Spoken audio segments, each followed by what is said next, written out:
بسم اللہ الرحمن الرحیم۔ سامعین مکرم، آج ہم جس موضوع پر بات کر رہے ہیں، آج کا جو ہمارا ٹاپک ہے، آج کا جو ہمارا عنوان ہے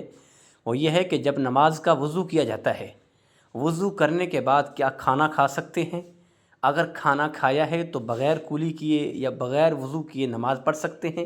قرآن پاک کی تلاوت کر سکتے ہیں؟ آج اس مسئلے پہ ہم آپ سے گفتگو کرنے جا رہے ہیں، آپ کو آگاہ کرنے جا رہے ہیں انشاءاللہ العزیز۔ اگر آپ سنیں گے تو اس کا آپ کو بہت بڑا فائدہ ہوگا، کیونکہ ہر مسلمان، ہر مومن نماز پڑھتا ہے، قرآن پاک کی تلاوت کرتا ہے، تو ایسے مسائل کا علم رکھنا ہمارے لیے ضروری ہے۔ تو آتے ہیں اس مسئلے کی طرف۔ تو دیکھیں، سب سے پہلی بات تو یہ ہے کہ وضو کرنے کے بعد اگر آپ نے کھانا کھا لیا ہے تو قرآن پاک کی تلاوت تو کر سکتے ہیں، آپ قرآن پاک کی تلاوت کر سکتے ہیں، اس سے آپ کا وضو نہیں ٹوٹے گا۔ اگر آپ نماز بھی پڑھنا چاہیں تو نماز بھی پڑھ سکتے ہیں، لیکن ہمارے فقہائے کرام نے جو لکھا ہے، ہمارے فقہائے کرام جو فرماتے ہیں کہ کھانا کھانے کے بعد کولی کرنا ضروری ہے، وہ اس لیے ہے کہ دانتوں میں کوئی چیز پھنس جاتی ہے، یعنی کھانا کھاتے ہوئے جیسے آپ نے گوشت کھا لیا، مرغی کا کھا لیا یا بکرے کا کھا لیا یا بڑا گوشت کٹے کا کھا لیا، تو بڑے جانور کا گوشت کھا لیا، دانتوں میں وہ پھنس جاتا ہے۔ تو اگر اسی حالت میں آپ نماز میں جائیں گے تو بار بار اس سے نکالتے رہیں گے، وہ آنگن زبان سے اڑتا رہے گا تو آپ نکالتے رہیں گے، یعنی اس لحاظ سے نماز کے میں خلل پیدا ہو جائے گا۔ لیکن ہمارے فقہائے کرام فرماتے ہیں کہ چنے کے برابر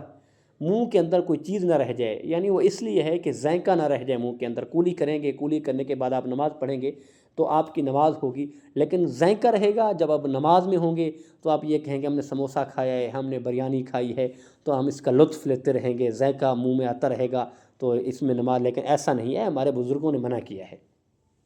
ہمارے بزرگوں نے منع کیا ہے کہ آپ جب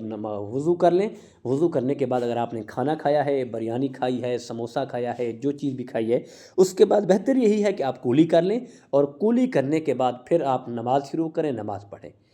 ٹھیک ہے۔ اگر آپ نماز ایسے پڑھیں گے، کولی نہیں کریں گے، تو آپ کے منہ کے اندر جو ذائقہ رہے گا، اور اس کے بعد جو مثال کے طور پر کوئی چیز دانتوں میں پھنس جاتی ہے تو اسے بار بار نکالتے رہیں گے، تو یقیناً پھر یہ نماز میں خلل پیدا ہو جائے گا، آپ کا رجحان جو ہے وہ اس طرف آ جائے گا، نماز کی طرف نہیں ہوگا۔ تو اس لیے بہتر یہی ہے کہ آپ کولی کریں، اور کولی کر کے آپ نماز پڑھیں، تو یقیناً آپ کی نماز جو ہے وہ خوبصورت نماز ہے۔ اور یقیناً ہم نماز پڑھتے ہی اس لیے ہیں کہ اپنے رب کو راضی کرنے کے لیے، اپنے رب کو سجدہ کرنے کے لیے، رب کی بارگاہ میں ذریعہ غاری کرنے کے لیے، تو رب ذوالجلال کے خوبصورت انداز سے اور خوبصورت بن کے اور خوشبو لگا کے، اچھا لباس پہن کے، کنگھی کر کے، سر پہ امامہ شریف یا ٹوپی شریف پہن کے نماز پڑھیں گے تو یقیناً نماز پڑھنے کا مزہ بھی آئے گا، اللہ پاک نماز قبول بھی کرے گا۔